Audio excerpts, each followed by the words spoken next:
Dobrý den, zdravíme vás z obchodní akademie v Chocni. Jsme studentská firma Candelaria a rádi bychom vám poděkovali za pozvání na tuto akci. Bohužel se nemůžeme osobně dostavit a proto bychom vám tímto videem chtěli přiblížit informace o naší firmě a momenty, které nás v tomto roce utvářely. Naše cesta započala na začátku 3. ročníku, kdy jsme dlouze přemýšleli, na co se zaměříme. Svíčky, které byly náš původní návrh, nakonec zvítězily. Nechtěli jsme, aby svíčky byla pouhá dekorace, ale aby měly i hlubší význam. A tak vzniklo naše motto Svíčky, které vytváří příběh. Naší největší inspirací byla Laurinka Hubálková, 3letá holčička trpící Kabuki syndromem. S Laurinkou jsme se setkali a poznali její příběh.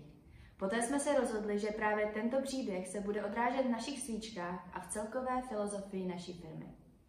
Žijeme ve světě, kde se spousta lidí soustředí pouze na sebe a nemají čas pomáhat druhým. Chtěli jsme ukázat, že právě i malé gesto, jako je koupě svíčky, dokáže lidi spojit a pomoci těm, kteří to nejvíce potřebují. Byli jsme ohromeni tím, jak moc lidí se zajímalo o Laurinku a o její příběh. Laurinka nás všechny nesmírně inspirovala a ukázala nám, jak důležitá je vzájemná podpora. V průběhu roku jsme se zúčastnili několika trhů, které se vždy vydařily a přinesly skvělou atmosféru. Na jaře jsme se zúčastnili soutěži GA Expo v Praze, kde jsme soutěžili v několika kategoriích. Nejúspěšnější pro nás byla kategorie Nejlepší vystavovatel, odkud jsme si odvezli první místo, což nám zajistilo postup do druhého kola na americké ambasádě. Celá tato soutěž byla v angličtině, což pro nás byla veliká výzva. I když jsme nakonec do finálového kola nepostoupili, odvezli jsme si mnoho zkušeností, které nám pomohly v dalších krocích.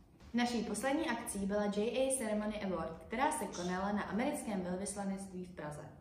Společně s ostatními firmami jsme zde oslavili celý rok, ve kterém jsme se toho hodně naučili a získali mnoho úspěchů.